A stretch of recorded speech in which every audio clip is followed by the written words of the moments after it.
ওদের পয়সা লাগে না হ্যাঁ দেনমোহর লাগবে তো মোহর লাগবে ওদের এমটি পকেট আমার কাছে কিচ্ছু বাড়ি কিচ্ছু নেই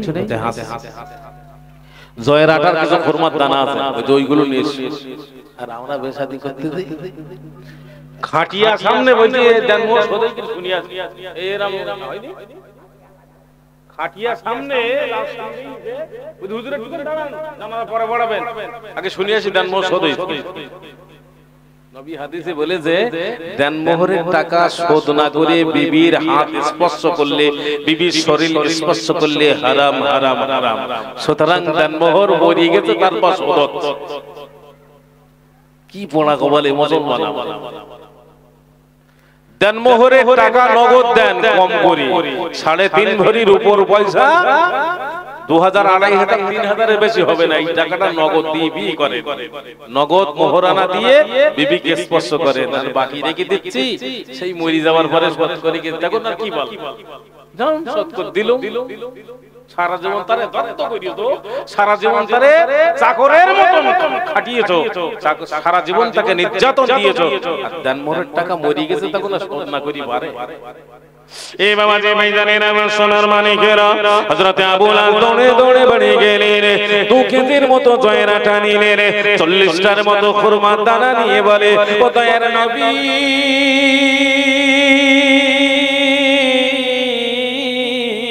আপনি বিয়ের তারিখ নির্বাচন করেন আপনি বিয়ের তারিখটা নির্ধারণ করেন আমি জয়ের আটা এনে হাজির করলাম আমি খুরমার দানা এনে হাজির করলাম আমার নবী হাত লম্বা করে জয়ের আটাগুলো হাত পেতে নিলেন খুরমার দানাগুলো হাত পেতে নিলেন আমার নবী আবু বকর ওমর ওসমান তালহা জুবাইর ভিন্ন সাহাবাদের সামনে একটা দিনের নির্ধারণ করলেন ওই দিনের ভিতরে বিয়ে শাদী হয়ে গেল আবু লাস তার বিবি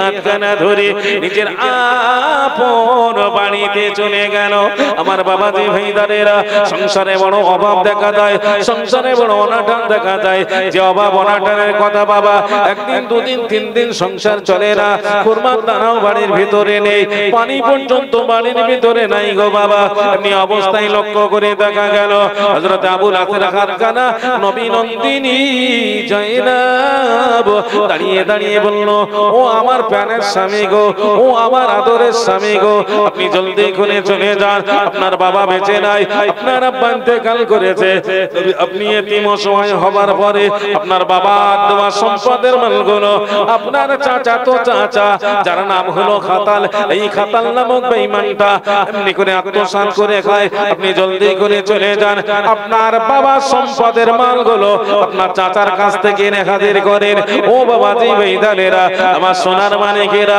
দেখতে দেখতে দেখতে আবু লাসের কথাটা বেরোনে লেগে গেল সকালবেলা নিজের চাচার বাড়িতে হাজির ও চাচা যান গো চাচা যান দেরি আর করব না আমি আপনার বাড়িতে সকালে হাজির হয়েছি তবে আপনার কাছে কিছু দাবি আপনার কাছে কিছু আবদার আমার বাবার দেওয়া সম্পদের মালগুলো দীর্ঘ 13 বছর ধরে ভোগ বিলাস করে খাইতেছেন আমার বাবার দেওয়া সম্পদের মালগুলো সামান্য কিছু আপনি আমাকে দিয়ে দেন না আমার সংসার চলে না আমি আগে একা ছিলাম যে কোনো উপায়ে সংসার চলতো আজ আমি বিয়ে শাদী করেছি আমার ঘরে বিবি এমনি করে সংসার চালাতে পারি না আমার বাবার দেওয়া সম্পদের মালগুলো কিছু আমাকে দিয়ে দেন না আমার বাবাজি ভাইজানেরা এমত অবস্থান খাতাল বেঈমান নিজের বাতিদার গায়ে হাত ধরে বলেছিল এ বাতিদারে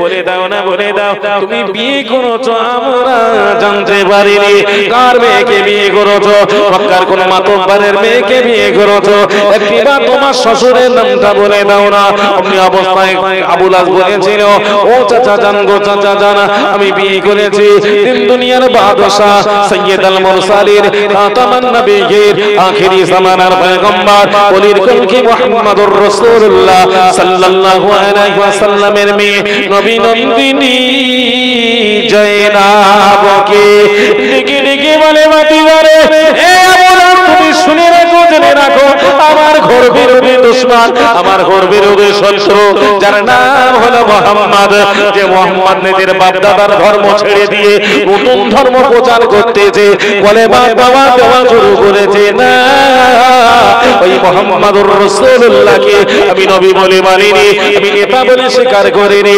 এই মুহাম্মদ আমার শত্রু, ওই শত্রুর মেয়েকে তুমি বোমা তৈরি করেছো, বোমা বানিয়েছো। না না না না না, তোমার মাল দেব না, তোমার বাবা দেওয়া সম্পদের মাল তোমার ভাগ আমি দিতে পারবো না। যদিও আমি মাল দিতাম অন্য মেয়েকে বিয়ে করলে। অমনি অবস্থায় লক্ষ্য করে দেখা গেল ও আমার সোনার মালিকেরা, আমার মা বোনেরা, খেলারা বেটিরা, আবু লাহাব চাচার পা দুখানা জড়িয়ে ধরে বলেছিল, চাচা জান গো চাচা জান, আপনার কাছে বিনয় করে বলি, আমি আপনার কাছে মাল চাই না, আপনার দেওয়া মাল আমি নেব না। আমার বাবা দেওয়া সম্পদের মাল আজ 13 বছর ধরে ভোগ করে খাচ্ছেন, এই 13 বছরের মাল থেকে সামান্য 2-4 দিনের মাল আপনি আমাকে দেন। চাচার অন্তরে দয়া পয়দা হলো, চাচার অন্তরে মায়া পয়দা হলো। চাচা ডেকে ডেকে ডেকে ডেকে ডেকে ডেকে বলল, ভাতিজা রে, ভাতিজা রে, আমি তোমার মাল দিতে পারি, তবে আমারও একটা শর্ত রয়েছে, শর্তটা তোমার মানতে হবে। যে শর্তর কথাটা হলো, তোমার বিবির শরীরের ভিতরে সুন্দর একটি কলেমার মালা কাটা, ওই কলেমার মালা কাটা যদি তুমি বার করে দিতে পারো, আমি তোমার কথা দিলাম, আমার সম্পদ তোমার নামে দলিল করে দেব, তোমার বাবার সম্পদ তোমার নামে দলিল করে দেব। পাশাপাশি আমার যে সমস্ত মাল আওকাত রয়েছে, সমস্ত মাল আওকাতের মালিক তুমি হবে। দরুদ আল্লাহুম্মা সাল্লি আলা।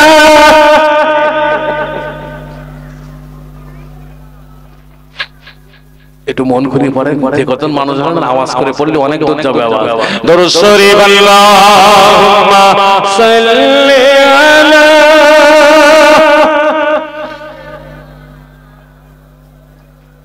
ওয়া আলা আলি সাইয়্যিদিনা।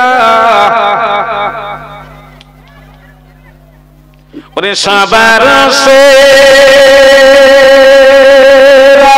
নবী আমার এলো সবার পরে,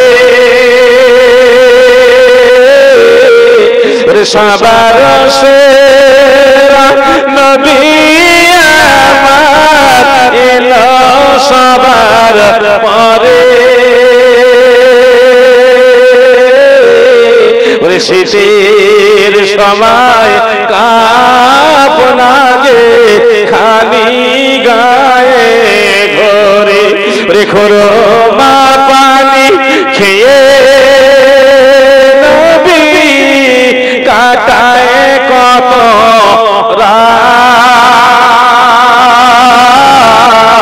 রেখো মা পানি খেয়ে নবী কাটায় কত রাত। রে দুঃখে ভরা কপাল রে তোর, আমার সোনার চাঁদ। আল্লাহুম্মা সাল্লি আলা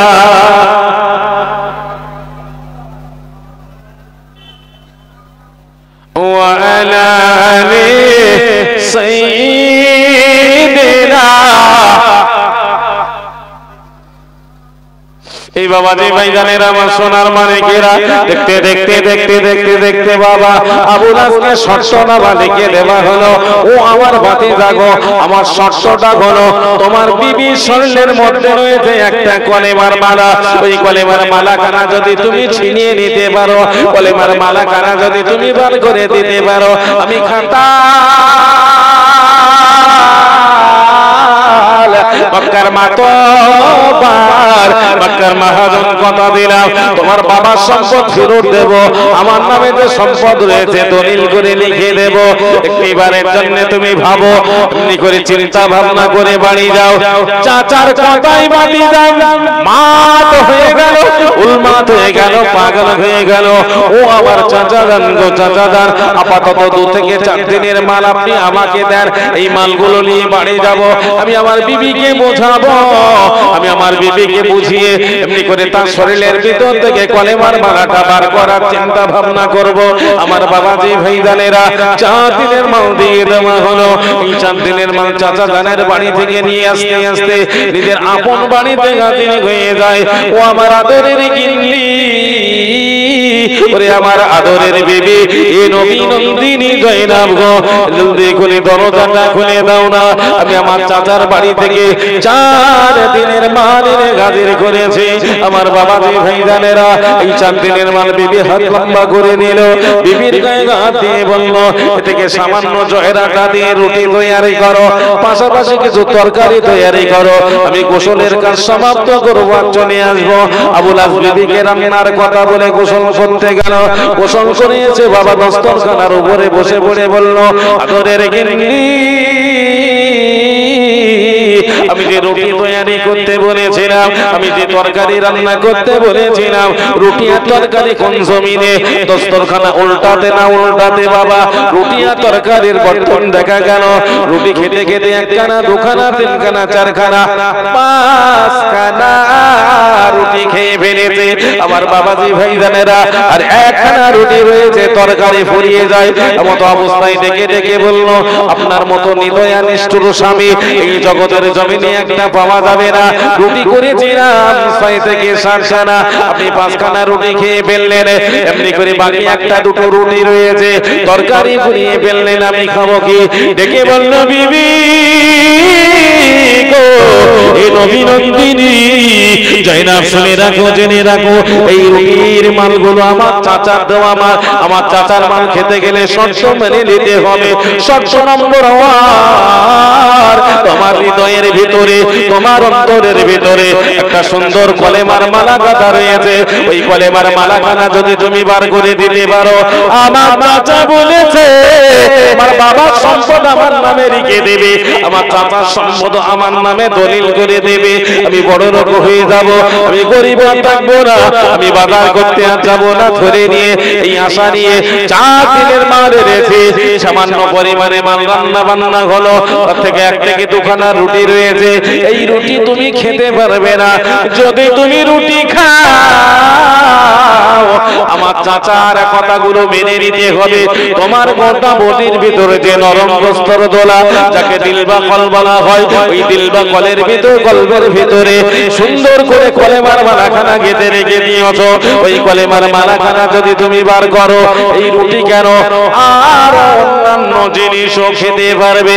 ডেকে বলল, ও আবুল আস, আপনি শুনে রাখেন, জেনে রাখেন, আমি মরে যাব, আমি ইন্তেকাল হয়ে যাব, আমি বিদায় নেব, তথাপিও বাবার কলেমাটা ছেড়ে দিতে পারবো না, ঈমান হারা হতে পারবো না। একবার মন খুলে বলুন সুবহানাল্লাহ। আমি সব দিতে রাজি, খাবো না, খাবো মরে যাব, কিন্তু ঈমান হারা হতে পারবো না, কলেমা ছাড়তে পারবো না। বুঝি? শোনো শোনো শোনো, সহজে যদি তোমার বাবার কলেমা ছেড়ে দাও, ছাড় পাবে, অন্যথায় আমার হাতের দিকে ফেরো, 1টা 2টো 3টে চাবুক গুছিয়ে রেখেছি, এই চাবুক দিয়ে তোমার গোটা শরীরটা চালনের মতো ধাঁধরা বাড়াবা, মারতে মারতে মেরে ফেলে। ততে তো শুনে রাখেন, জয়নাবের শরীরে 1 ফোঁটা রক্ত থাকতে ওর বাবার কলেমা ছাড়তে পারবে না। আরেকবার মন খুলে বলুন সুবহানাল্লাহ। আমার বাবাজি ভাইজানেরা, সোনার মানিকেরা, আবুল আস হাত থেকে 1 করে 2 খানা চাবুক জমিনে ফেলে দিয়েছে। 1টা চাবুক হাতের মধ্যে নিয়ে বলছে, দেখো তুমি তোমার বাবার কলেমা ছাড়বে না চাবুক মারবো? চোখ মারো। নবী নন্দিনী জয়নাব যেই না বলেছে চাবুক মারতে, নিদয়া নিষ্ঠুর পাষাণের মতো চাবুক সাপাত সাপাত করে শরীরের উপরে মারতে শুরু করে। চাবুক মারতে মারতে মারতে মারতে মারতে মারতে গোটা দেহে যা জামা কাপড় ছিল সব চুলোর মতন উঠতে শুরু করে, রক্তাক্ত অবস্থায় বেহুশ হয়ে জমিনে পড়ে গেল। পাঁজা করে ঘরের মধ্যে নিয়ে ডাক্তার কবিরাজ দেখিয়ে সেবা সুস্থ করে স্বাভাবিক অবস্থায় যেই না হয়েছে, আবার 2 নম্বর চাবুক হাতের মধ্যে তুলে সপাত করে মারতে শুরু করে। মাদান জাইনাব রাদিয়াল্লাহু তাআলা আনহার পিঠের উপরে যেই না 2 নম্বর চাবুকের আঘাত করতেছে, পার কেটে গোটা দেহের চামড়া ভেদ করে বাবা রক্ত ফিনকি ধরে বার হয়। এর ভিতরে নিদয়া নিষ্ঠুর পাষাণের অন্তরে মায়া পয়দা হয় না, দয়া পয়দা হয় না। মাদান জাইনাব জমিনে আবারও বেহুশ হয়ে গেল। ও আমার প্রাণের স্বামী, আমি আপনার কাছে কি অপরাধ অন্যায় করেছি? আমার বাবা দেওয়া সম্পদ আমি গ্রহণ করলাম, আমার ব্যক্তিগত সম্পদের উপরে আপনার হস্তক্ষেপ করার ক্ষমতা নাই, আপনি মারবেন না। চাবুক মারতে মারতে একবার তো বেহুশ করলেন, দ্বিতীয়বারও বেহুশ হবার পথে আমি জাইনাব বেহুশ হয়ে জমিনে পড়ে গেলাম। মাদান জাইনাবের আর হুঁশ নাই, কথা নাই, সেন্স আউট হয়ে গিয়েছে। এমন অবস্থায় ডেকে ডাক্তার কবিরাজকে ঘরের ভিতরে আনা হলো। ডাক্তার কবিরাজ দেখানোর পরে বাবা সেবা ট্রিটমেন্ট চালাতে মাদান জাইনাব 22 দিনের মতো লেগে গেল সুস্থ হতে। মাদান জাইনাব দেইনা স্বাভাবিক অবস্থায় হয়েছে। ডেকে বলল, আর একটা চাবুক আমার হাতে রয়েছে, এই চাবুক দিয়ে তোমার গোটা শরীরটা চালনের মতো ঝগড়া বানাবো। মাদান জাইনাব এমনি করে জমিনে দাঁড়ালো। 3 নম্বর চাবুক কানা হাতের মধ্যে তুলে বাবা একটা বাড়ি প্রথম জাইনা বলেছে। মাদান জাইনাব চাবুক কানা নিজের হাতের মধ্যে গটিয়ে বলল, ওরে আমার প্রাণের স্বামী, আপনার অন্তরে দয়া নাই, আপনার অন্তরে মায়া নাই।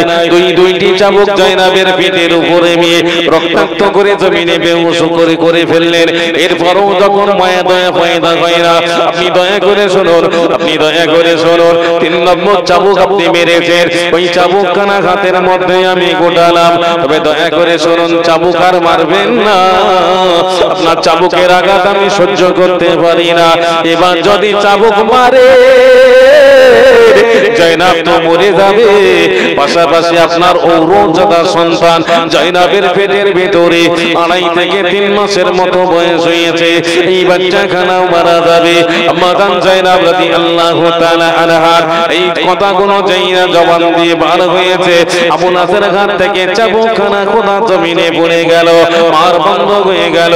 পাজা করে তুলে ঘরের মধ্যে নিয়ে যাওয়া হয়। সেবা ট্রিটমেন্ট চালাতে বাবা স্বাভাবিক অবস্থায় হয়ে যায়, সুস্থ অবস্থায় হয়ে গেল, ভালো অবস্থা জাইনা হয়ে গেল। নবী নন্দিনী জাইনাব রাদিয়াল্লাহু তাআলা আনহা এমনি করে বাবা ডেকে বলল, প্রাণের স্বামী গো, এমনি করে আপনার অন্তরে কিভাবে দয়া হলো, মায়া হলো, আমি তো বুঝি না। তবে আপনি দয়া করে শুনুন, এখনো ঘরের ভিতরে অভাব ঘুচেনি, এখনো ঘরের ভিতরে টানাটনি ঘুচেনি। আপনি আপনার বাবার সম্পদের মালগুলো নিতে আতিয়ানো যাবেন না। আল্লাহ যে অবস্থায় আমাদের রাখবে ওই অবস্থায় আল্লাহ পাক চালিয়ে নেবে। না, নিজের বিবিকে ঘরের ভিতরে শুয়ে দিয়ে রাতের অন্ধকারে চাচা জানের বাড়িতে হাজির হয়ে যায়।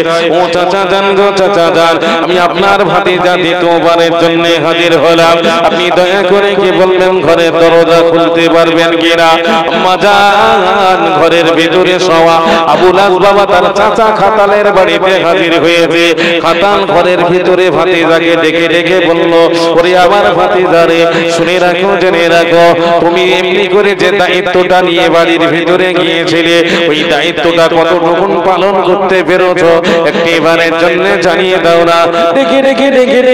ডেকে বলল, ওই আমার চাচা জান গো, চাচা জান, আপনি দয়া করে শুনুন, আপনার সমস্ত ইতিহাসগুলো আমার বিবিকে শোনালাম। একটা নয়, দুটো নয়, 3-3টে চাবুক আমার বিবির পিঠের উপরে মেরে গোটা দেহ দিয়ে রক্ত ছড়িয়ে ফেলেছে, গোটা দেহ কানা চালনের মতো ঝাঁঝরা করে দিলাম। এরপরেও একটি কথা বলেছে, আমি ঈমান হারা হতে পারবো না, আমি কলেমা ছাড়তে পারবো না। ও আমার চাচা জান গো, চাচা জান, এবার এখন উপায় কি, কোন রাস্তা ধরবো? ওই সময় চাচা জান ভাতিজার কোলের ভিতরে জড়িয়ে ধরে বলল, তুমি তোমার সাধ্য মতো চেষ্টা করেছো, তুমি ফল এগোতে পারোনি, কোনো সুরাহা করতে পারোনি। তবে একটা কথা শোনো, তোমার বিবির বেরেন গরম, তোমার বিবির মাথা গরম, আমাকে নিয়ে চলো, আমি তোমার বিবির সাথে দুটি কথা সরাসরি বলবো। আমার বাবাজি ভাইদারেরা, আমার সোনার মানিকেরা, সকালবেলা চাচা জানকে সাথে করে নিয়ে বাতিজা বাড়ির ভিতরে পদার্পণ করলো। বিবির নাম ধরে ডেকে ডেকে বলল, ওরে আমার আদরের গিন্নি জয়নাব, ওরে আমার আদরের বিবি জয়নাব, ঘরের দরজাখানা খুলে দাও না। দেখো আমি কোন মানুষটাকে ঘরের দরজার সামনে দাঁড় করিয়েছি। আম্মা জান জয়নাব নবী নন্দিনী ঘরের দরজা খুলতে না খুলতে ডেকে ডেকে বলল, চাচা জান গো চাচা জান, আপনি এসেছেন ঘরের ভিতরে বসেন, ঘরের বাইরে না। নিজের চাচা তো শ্বশুরকে ঘরের ভিতরে বসালেন, ডেকে ডেকে ডেকে ডেকে ডেকে ডেকে বলল, ওই আমার বৌমা, তোমার বাপ হলো আমার গর্বের অতি দুশ্মন, তোমার বাপ হলো আমার শত্রু। না না, শত্রুর মেয়েকে আমি বৌমা বানিয়েছি, আমি দোস্তি করেছি, আমি কুস্তি করব না, ঝগড়া বাঁধাবো না।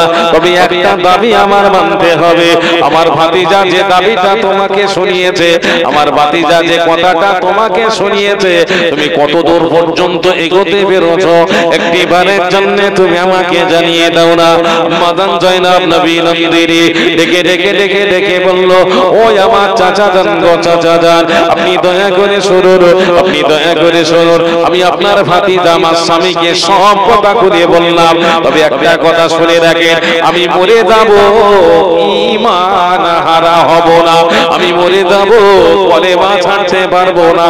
আমার বাবার দেওয়া সম্পদ, ওটা হলো আমার ব্যক্তিগত সম্পদ, ওটা হলো আমার ব্যক্তিগত জিনিস, আমার ব্যক্তিগত সম্পদের উপরে কারোর হস্তক্ষেপ করতে আমি দিতে পারবো না। ওই সময় চাচা তো শ্বশুর খাতাল, হাতে ছিল নাঙ্গা তরবারি, কোমরের মধ্যে ছিল একটা ধারালা লেজা, ওই তরবারি খানা জমিনে ফেলে দিয়ে লেজা খানা হাতের মধ্যে টেনে বার করে বলল, ওরে আমার বৌমা, ও নবী নন্দিনী জয়নাব, শুনে রাখো, জেনে রাখো, আমি তোমার সময় দিলাম, তোমার মাথা গরম, তুমি পাগলামো করো না, মাতলামো করো না, তুমি আমার কথাটা মেনে নাও। তোমার বাবা, তোমার চাচা, তোমার শ্বশুরের সম্পদ ফেরত পাবে, তোমার চাচার সম্পদ তোমাদের নামে দলিল করে দেব। আম্মা জান জয়না আবার ও একই কথা শুনিয়ে দেয়, ও চাচা জান গো চাচা জান, আপনি দয়া করে শুনুন, আপনি দয়া করে শুনুন, আমি আমার বাবার কলেমাটা ছাড়তে পারবো না, আমি আমার বাবার কলেমাটা এমনি করে আমলের সাথে মেনে নিলাম, আমি কলেমাটা সাদরে গ্রহণ করে নিলাম। এই কলেমা আমি গ্রহণ করেছি ছাড়ার জন্য না, ঈমান আমি এনেছি ঈমানটা বরবাদ করার জন্য না। এরপরও আপনার যেটা করণীয় করতে পারেন। ওরে আমার বৌমারে, আমার এখনো বলতেছি তোমার মাথা গরম, আমি তোমার কিছু সময় দিলাম, এই সময়টার ভেতরে তুমি চিন্তা ভাবনা করে আমার উত্তরখানা জানিয়ে দেবে। দরুদ আল্লাহুম্মা সাল্লি আলা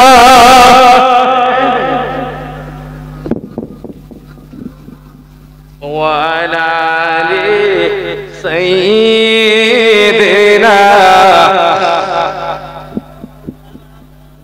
अजनबी गया मर बनाया बाजार हिजरत करी ले मदीनाय अजनबी गया मर गड़ाया संसार শুইয়াছেন সোনার মদিনায়।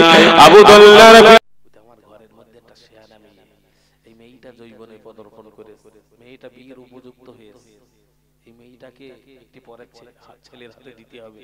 তাহলে ভালো সুপাত্র খুঁজে যদি না পাই, মন তো অটোমেটিক খারাপ হবেই। সাধারণত ভাবুন, আমরা দুনিয়ার জমিনে বসবাস করতেছি, আমাদেরও ঘরে যাদের শায়না মেয়ে যুবক জৈবনে পদার্পণ করেছে, এই মেয়েটা পরের দ্বারস্থ না করা পর্যন্ত বালিশে মাথা লাগাই শুই, কিন্তু চোখের পানিতে বালিশ ভিজে যায়। জনম দক্ষিণী মা এক মুঠো ভাত নিয়ে বসে, চোখের পানি টপটপ করে পড়ে ভাতের থালায়, আমানি হয়ে যায়, ভাত খেতে পারে না। ওই শায়না মেয়ে ভালো যদি জামাই হইলো তো হলো। বর্তমান যুগ বা এই বর্তমান যুগে ভালো জামাই পাওয়া খুব মুশকিল। এখন ছেলেরা বলবেন হুজুর কিন্তু বদনাম করতেই এত টাকা লেখা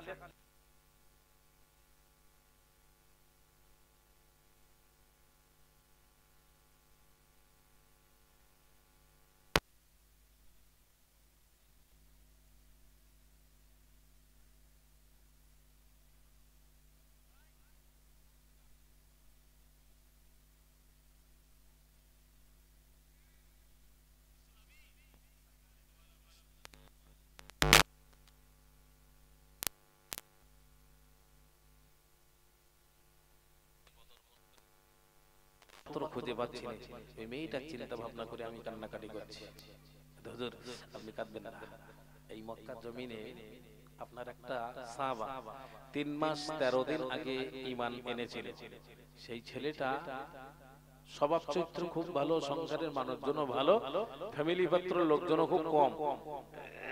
সুতরাং ওই ছেলেটার ব্যাপারে আমি আপনাকে বলতে চাই, যদি ওই ছেলেটাকে আপনার মেয়েটার সাথে বিয়ে দেওয়া হয়, আপনার মতামতটা বলুন। হুজুর বললেন, দয়ার নবী বললেন, বাবা আবু বকর ছেলেটা বিয়ে করবে কিনা আগে শুনি না। হুজুর এশার নামাজ পড়েছি, আর দেরি করব না, এক্ষুনি আমি চলে যাচ্ছি।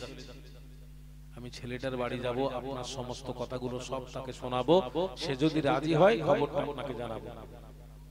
বিশ্বনবী সরকারে দো আলম সাল্লাল্লাহু আলাইহি ওয়াসাল্লাম হযরত আবু বকরকে পয়গাম দিয়ে পাঠালেন ওকালতি করতে। আবু বকর রাতের অন্ধকারে দৌড়াতে দৌড়াতে দৌড়াতে গেলেন সেই সাহাবার বাড়িতে গিয়ে দরজার সামনে দাঁড়িয়ে বলল, আমি নবীর বাল্যকালের বন্ধু, আমি নবীর হিজরতের বন্ধু, আমি নবীর যৌবনের বন্ধু এসেছি। এই নবীর সাহাবা আবুল আস ভাই একটিবারের জন্য দরজা খুলে দাও। আবুল আস ঘরের দরজা খুলে দিয়েছে। আবু বকর ঘরের মধ্যে বসার জায়গা দিলেন, তাকে হালকা টিফিনের ব্যবস্থা করলেন, পানি দিলেন, ওযু করলেন, ফজরের নামাজ আদায় করলেন। নামাজ আনতে নামাজের পাটিতে বসে হযরত আবুল আসের হাতে হাত রেখে বলছে, ভাই একটা পয়গাম নিয়ে এসেছি, একটা প্রস্তাব নিয়ে এসেছি, প্রস্তাবটা তুমি মানবে? বলছে কি প্রস্তাব? বুঝি তোমার কপাল ভালো, নবী বলেছে নবীর মেয়েটাকে তোমার সাথে বিয়ে দেবে, নবী তোমাকে জামাই করবে। নবী যখন আমাকে বেছে নিয়েছে জামাই করবে, এতে আমার দ্বিমত করার কোনো রাস্তা নেই। চলেন, আমি প্রস্তাব গ্রহণ করলাম, প্রস্তাব মেনে নিলাম। তবে নবীর কোন মেয়েটা আমার দেবে, সমস্ত বিবরণটা সব আস্তে আস্তে আস্তে আস্তে পাঠিয়ে বলে প্রস্তাব গ্রহণ করলো, প্রস্তাব মেনে নিল আবুল আস। ফজরের নামাজ আনতে দয়ার নবী সাহাবা হযরত আবু বকর ও নবীর দরবারে এলেন। আমার নবীর নিকটে এসে সালাম দিয়ে বলেন, আসসালাতু ওয়াসসালামু আলাইকা ইয়া রাসূলুল্লাহ, আসসালাতু ওয়াসসালামু আলাইকা ইয়া হাবিবাল্লাহ। হুজুর আপনি যে পয়গাম দিয়ে আমাকে পাঠিয়েছিলেন, পয়গাম আমি পেশ করলাম, পয়গাম মেনে নিয়েছে, প্রস্তাব গ্রহণ করেছে। সুতরাং কখন কোন টাইমে একটি দিন ধার্য করে বিয়ের তারিখটা নির্বাচন করেন। প্রিয় নবী মুহাম্মদুর রাসূলুল্লাহ সাল্লাল্লাহু আলাইহি ওয়াসাল্লাম ওই জমিনে দাঁড়িয়ে বললেন, বাবা আবু বকর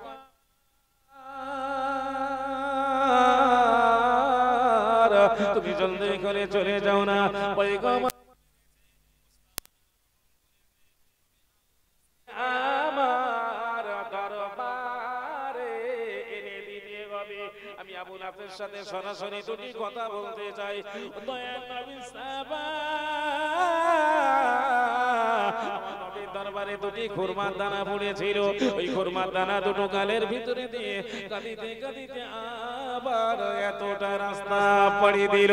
আবুল আসের চৌকাঠের সামনে দাঁড়িয়ে যায়, আবুল আসকে সালাম দিয়ে বলে, ও নবী সাহাবা আবুল আস, আমার ভাই আমি দ্বিতীয়বারের জন্য এসেছি, আরেকটি বার দরজাটা খুলে দাও না, আমি তোমার সাথে আরো দুটি কথা বলবো। আবুল আস বাবা ঘরের দরজা খুলে দিল, সাথে সাথে নবীর সাহাবা আবু বকরকে বসালেন। আবু বকর ডেকে ডেকে বলল, এ আমার ভাই আবুল আস গো, শুনে রাখো, জেনে রাখো, আমার দয়ার নবী এক্ষুনি যেতে বলেছে। আবুল আস যাকে বলে, ভাই সামনে দাঁড়াতে বড় ভয় লাগে, শর্মিন্দা লাগে, ডর লাগে, না না না না না না, আমি নবীর সামনে দাঁড়িয়ে কোনো কথা বলতে পারবো না। আমি তখন প্রস্তাব মেনে নিলাম, আমি যখন প্রস্তাব গ্রহণ করলাম, আমি যখন প্রস্তাবটা সাদরে গ্রহণ করে নিয়েছি, আমার টাকার কোনো প্রয়োজন ছিল না, আমার সাথে আলাপ করার প্রয়োজন ছিল না।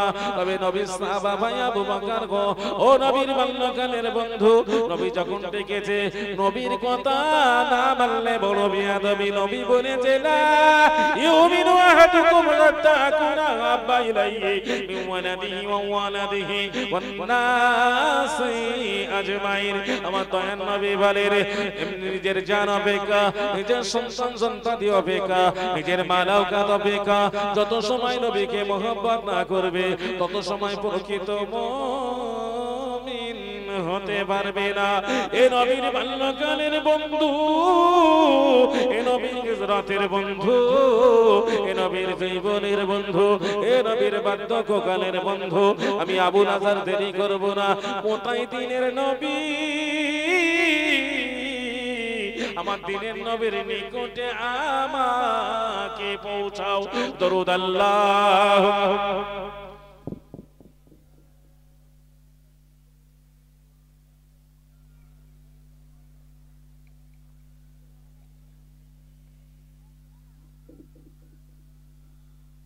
প্রিয় নবী মুহাম্মদুর রাসূলুল্লাহ সাল্লাল্লাহু আলাইহি ওয়াসাল্লাম কোথায়? ওই নবী পর্যন্ত আমাকে পৌঁছান।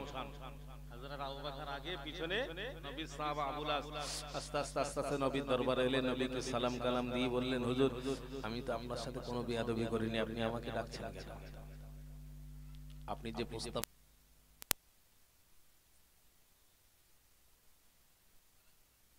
আপনি আমাকে ডাকলেন, কি ব্যাপারটা কি? প্রিয় নবী মুহাম্মদুর রাসূলুল্লাহ সাল্লাল্লাহু আলাইহি ওয়াসাল্লাম বললেন, আবুল আস তুমি বিয়ে করবে, তোমার পয়সা আছে?